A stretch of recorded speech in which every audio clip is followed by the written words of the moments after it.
Alors, en 2007, je suis enseignant d'informatique parce que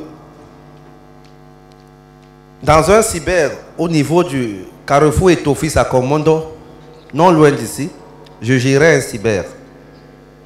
C'est là-bas que un de mes enseignants, Monsieur Mama, il n'est pas là, me rencontre un matin, il me dit, mais que fais-tu ici? Je lui dis, mais c'est moi qui gère ce cyber. Mais nous avons besoin des enseignants d'informatique au lycée, puisque à partir de cette année, l'informatique viendra au baccalauréat. Et l'école normale supérieure ne forme pas encore des informaticiens. Voilà comment il me déloge du cyber pour m'amener au lycée Mongo. Au cyber, je touchais mes 40 000 francs. Je me contentais de ça puisque j'habitais juste à côté. Et lorsqu'il m'amène au lycée, je croyais que j'allais grandir en argent. Et là-bas, quand tu arrives, on ne te dit même pas combien tu touches. En fait, c'est même un privilège. Pour eux, d'après eux, c'est un privilège de te prendre dans un lycée comme enseignant. À la fin du mois, c'était le professeur Moumha Joseph, non, Roland. Lorsque les salaires passent, on me donne 50 000 francs. Lorsque je vais dans son bureau, il me dit, mais c'est comme ça ici, on ne t'a pas dit, qui t'a amené ici? C'est 50 000 francs ici, ce n'est pas discutable. Bon. Moi, l'enseignement, c'était une passion. J'adorais transmettre. Cela ne m'a pas trop dérangé. Alors j'ai adopté d'autres stratégies, puisqu'il y avait une salle informatique à côté. Et je me suis proposé de l'entretenir. Au lieu de payer 400 000 francs au prestataire ou 500 000, je lui demandais juste mes petits 20 000 ou 25 000 francs. C'est comme ça que j'ai travaillé au lycée Mongo. En 2010, je suis allé au lycée de Nilon-Brazzaville, toujours pour le même métier, enseignant vacataire d'informatique. En 2012, à partir de 2012, j'ai commencé à faire des petits placements sur Internet. Pour les anciens d'Internet, j'ai commencé par Profit 25. Est-ce que vous connaissez Profit 25?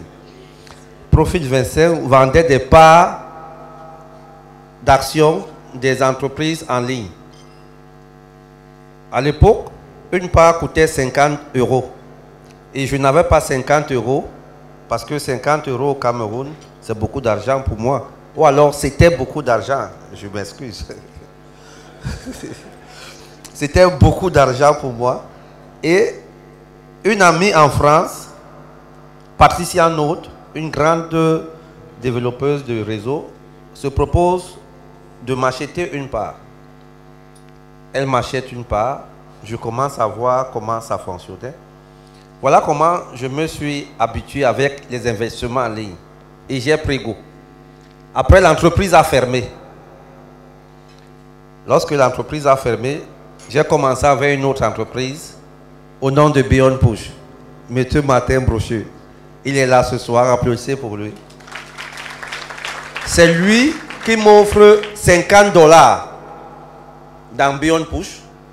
Il me dit, Émile, on se connaît depuis 2004, toujours sur Internet. Toujours sur Internet. Je n'avais jamais voyagé. Si oui, dans mon village à Boumabon. Il m'offre 50 $, j'achète mon pack, je commence à développer. Au mois de mars 2016, tellement j'avais beaucoup développé au Cameroun et il y avait un voyage pour Dubaï, il me dit, Émile, tu ne peux pas rester, il faut que tu voyages. Voilà comment Martin Brochu m'offre un billet d'avion. Il m'offre un séjour à l'hôtel Sheraton Dubai Mall. Regardez un pauvre garçon de Boumabom qui part dormir au Sheraton Dubai, non, Sheraton Mall of Emirates. Voilà, puisqu'il y a plusieurs Sheraton à Dubaï. Il paye ma chambre, je crois que c'était pendant 4 jours. Et on se retrouve à Dubaï, un très bon villageois à l'époque. J'arrive là-bas, je ne comprenais rien. Moi aussi, on me disait, lève-toi, je me levais. Assieds-toi, je m'asseyais. Si je vous dis que je comprenais grand-chose, je sais que je vous bats. Mais là-bas, quand même, c'était du B2B. Et j'ai appris à connaître d'autres personnes, d'autres nationalités. Je crois que c'est même d'ailleurs à Dubaï que j'ai connu mon ami Dakoumès du Togo. Nous sommes en 2016, au mois de mars. Et après, je rentre. Mais là-bas, quand même, on me parle d'un certain Tamé Kaba qui a une école de formation sur le Forex. Le Forex, c'est le trading des matières premières. C'est-à-dire, on achète le diamant, on achète de l'or, mais en ligne, ce n'est pas physique. Je rentre donc plus tard au mois de juin, je fais une formation sur le Forex. Après, je reviens au Cameroun. Toujours Martin Brocheux. Voilà pourquoi il est là ce soir. Il me dit, Émile, j'ai trouvé une autre activité dans les crypto-monnaies, le Léo Coin. Martin Brocheux m'offre toujours un pack chez Léo Coin. Je commence à développer. Alors, mais plus tard, je constate qu'en dehors du Léo Coin, il y a d'autres crypto-monnaies qui peuvent donner plus d'argent. Voilà comment je commence à fouiller Internet. Je tombe sur CoinMarketCap qui me propose le Ripple, le Doge, le Ethereum, le Dash, etc., etc.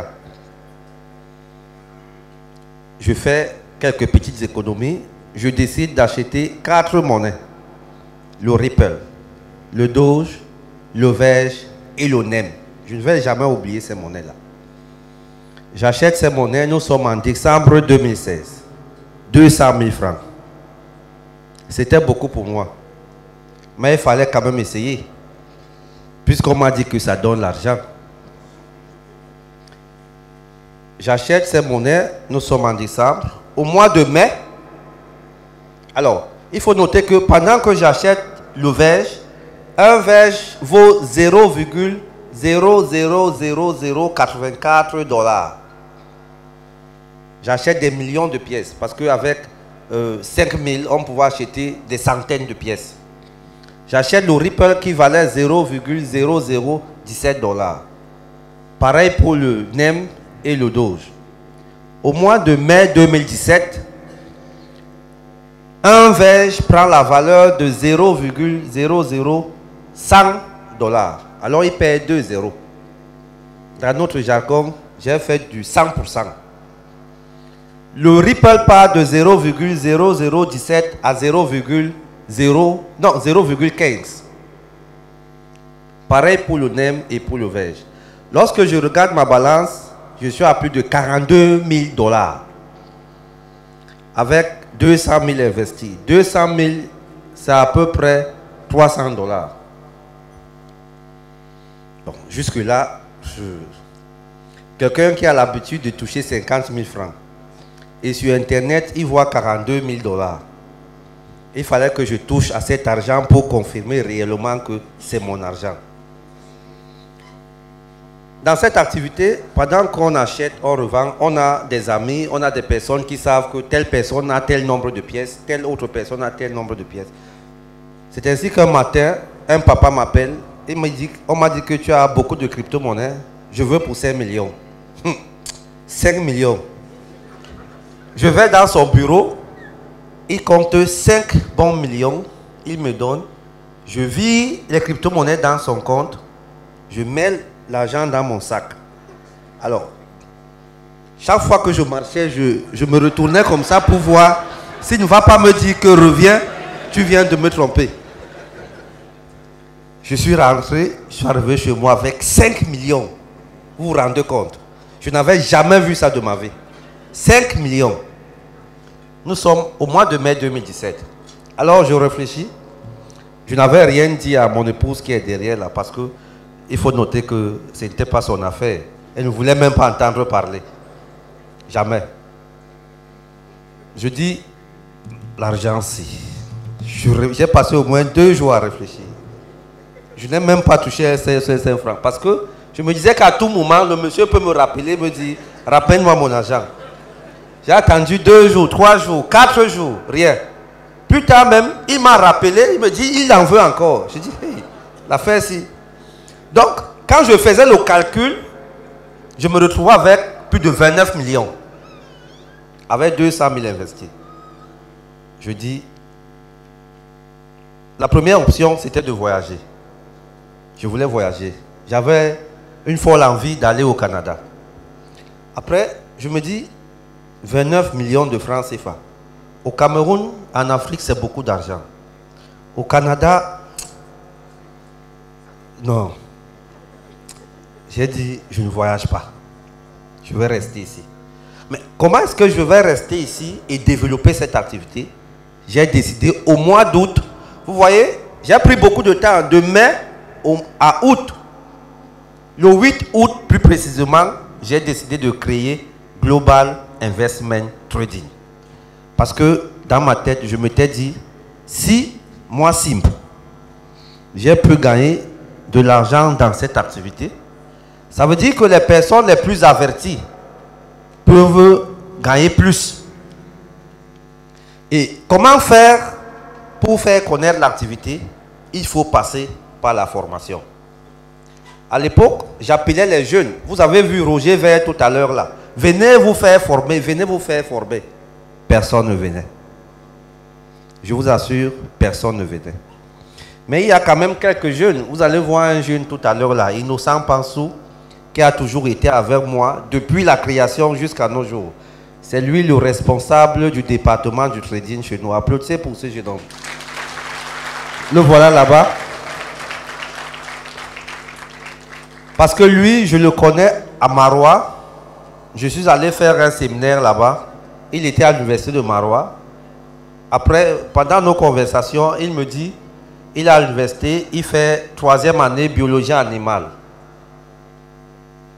Quand je découvre les crypto-monnaies, je lui dis, mais mon cher ami, viens, j'ai trouvé une opportunité et je suis sûr que tu as les capacités pour la développer. Il me dit, sa famille a dit, il doit être, comment on appelle, les médecins des animaux là, les vétérinaires. Je lui dis, mais tu vas passer ton temps à soigner les moutons. Qu'est-ce qui t'arrive? Tu es encore jeune. Ce sont tes parents qui décident à ta place. Il était très jeune. Il ne pouvait pas prendre une grosse décision comme celle-là. Abandonner les études pour venir apprendre le trading. Mais jusque-là, il a trompé ses parents là-bas, leur disant qu'il vient passer les vacances à Douala chez sa grande sœur. Voilà comment il vient. Il vient chez moi, je commence à le former, je commence à le former, je commence à le former. Ils étaient 5. Après la formation, j'ai fait une évaluation. Il est resté. Et on a commencé à vendre et à acheter les crypto-monnaies. C'était notre activité. Notre premier bureau était juste en face de la pharmacie de Koumassi, à l'entrée de la rue des Mangués à Bali. C'était notre premier bureau. Environ 15 mètres carrés. J'avais 5 traders et une secrétaire. On a commencé à développer l'activité. Alors, il se trouve que beaucoup de personnes ne comprenaient pas le fonctionnement des crypto-monnaies. Mais comme on leur avait dit que SIB a investi 200 000 et il a plus de 29 millions, alors tout le monde voulait acheter. Quelqu'un vient aujourd'hui, il achète les crypto-monnaies d'une valeur de 1000 $. Je vis 1000 $ dans son compte, il me donne du cash. Sauf que 3 jours plus tard, quand ça chute, il se retrouve avec 800 $. Il revient. Il dit on a trompé, il faut qu'on complète les 200 $. Je dis non, c'est pas comme ça. Vous avez toujours la même quantité, mais c'est la valeur qui a acheté. Il dit jamais. On se retrouve à la gendarmerie. Je me rappelle la première convocation, c'était à la gendarmerie de Bissek. Je me retrouve avec deux sous-officiers qui me disent, monsieur, vous avez fait une transaction de quel montant? Je dis 1000 $. Il y a combien dans son corps? Je dis 800 $. Je veux expliquer que ça, je t'ai dit jamais. La bourse son argent. Quand j'ai remboursé 2 ou 3 fois comme ça, j'ai compris que ce n'était pas mon affaire.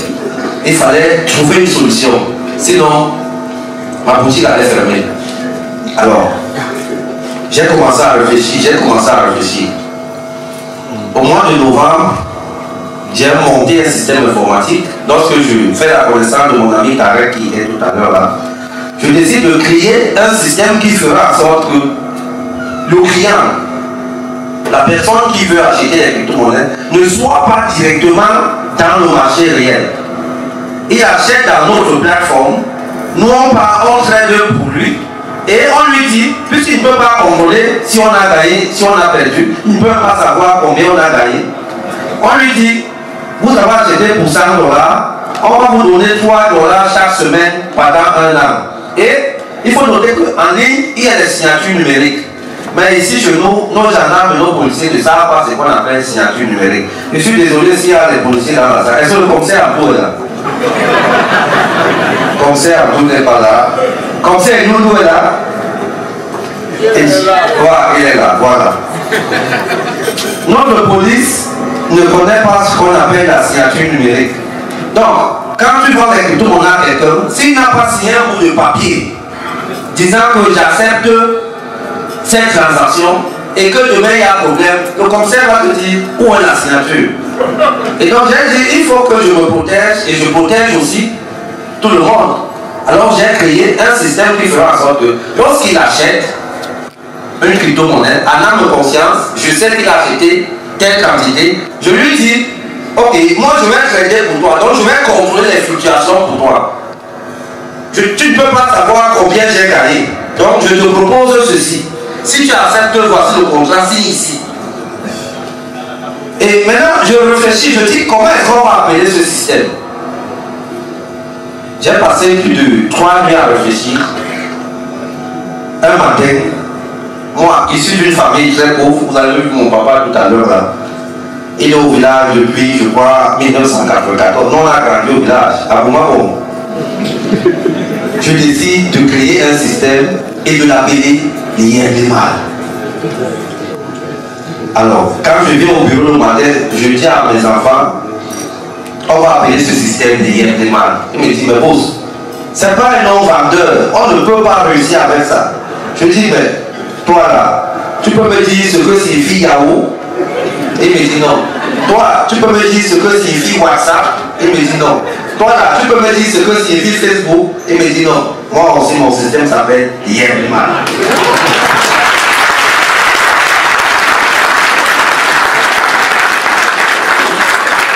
Je leur dis, tous ceux qui voudront travailler avec nous vont apprendre à appeler l'IRDMAL. Voilà un Philippien qui prononce bien l'IRDMAL.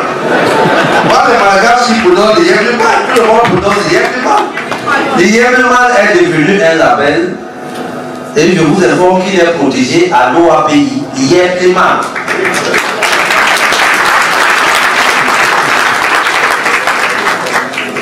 Je crée l'IRDMAL et là, nous sommes au mois de novembre, le 10 novembre. Ah, le Bitcoin, au mois de décembre, quitte de $1 800 à $20 000. Le Verge que j'avais acheté à 0,0084 et que j'avais vendu une partie au mois de mai à 0,0017 monte à 0,24. Ça veut dire que quand tu as 1 million de pièces, ça te fait $240 000. Le Bitcoin passe de 0,17 à $3,45. Cette information, vous pouvez aller dans le site CoinMarketCap et les vérifier. Je me retrouve avec des millions de dollars dans mon compte. C'est pas stable.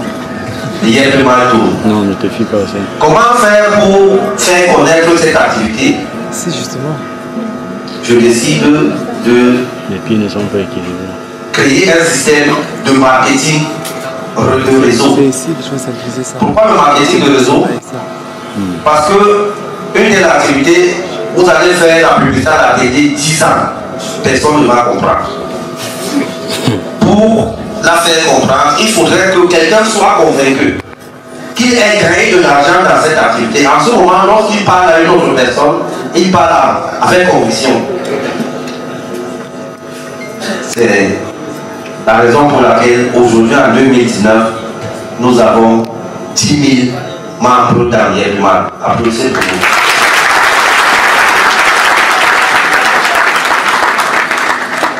Au mois de mars, avril 2018, lorsque je me rapproche de UPA, je leur dis, j'ai un système. qui me permet de gagner de l'argent. Moi, je sais comment retirer cet argent, mais mes clients ne savent pas encore comment transformer les crypto-monnaies ou alors l'argent qui gagne dans ma plateforme en argent physique. À l'époque, j'avais 850 clients. UBA me dit, c'est quel système? Je dis, c'est le Bitcoin. Avant même UBA, je suis allé à EcoBank. Je leur ai dit, c'est le Bitcoin. Ils ont tourné pendant au moins 1 mois sans réponse. Je suis allé à UBA. Quand je parle à UBA, ils m'ont dit, ils vont réfléchir. Un matin, je vois le chef d'agence, je vois le directeur technique, je vois 4 personnes débarquent dans mon bureau. Il me dit, explique-moi un peu ton affaire là. Je lui explique très bien. Ils me disent, ok, on va réfléchir. Mais chaque fois, je voyais seulement les gens en veste dans mon bureau. Je ne savais pas que c'était des enquêtes qu'eux ils faisaient. Ils envoyaient les gens de visa, eux-mêmes ils revenaient, ils faisaient des enquêtes. Si ce n'est pas de l'arnaque, etc., etc. Ils me disent, ok, on va travailler. En fait, l'objectif avec UBA, c'était quoi? C'était de pouvoir trouver un partenariat qui mettrait les cartes prépayées à notre disposition, tel que le client qui a son argent dans notre plateforme, qui n'a pas besoin de se déplacer pour venir retirer le cash chez nous, mais à partir de son compte, qu'il peut manipuler sur son téléphone, n'est-ce pas? Qu'il puisse créditer sa carte lui-même, et nous on valide juste. Et il va dans n'importe quel ATM retirer de l'argent. Voilà comment en janvier 2019, mon dossier est approuvé à UBA. Et il me livre une première vague de 2500 cartes. À l'heure où nous parlons là, je viens de passer une autre commande de 5000 cartes. Je crois qu'il y a 1 mois ou 2 mois, j'étais avec M. Baïra, le directeur de UBI, lui-même il est venu dans mon bureau, il me dit félicitations, jeune homme. Tu as du courage.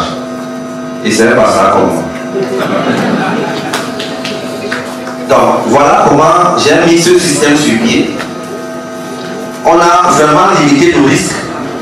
Nous avons fait en sorte que le client ne soit pas confronté au risque. Nous portons tout le risque sur nous et nous offrons au client ce que nous lui avons proposé. J'ai formé des jeunes, à l'époque c'était gratuit, maintenant la formation c'est 1 million de francs CFA. J'ai formé des jeunes avec qui je travaille. Nous sommes une entreprise bien constituée. Au Cameroun, j'ai été employé 40 personnes, ça fait 40 jeunes. Nous avons un restaurant, toujours à Paris. Nous avons un site de e-commerce ici au Cameroun. Nous avons un ranch du côté de Kribi sur 1 hectare où nous élevons beaucoup de bêtes. Et nous sommes en train de vouloir construire SimCity.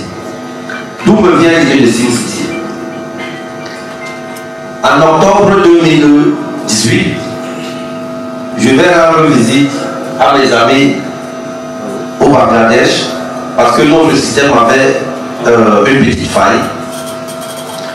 Là-bas, je découvre que l'industrie des crypto-monnaies est réservée aux Américains et aux Asiatiques.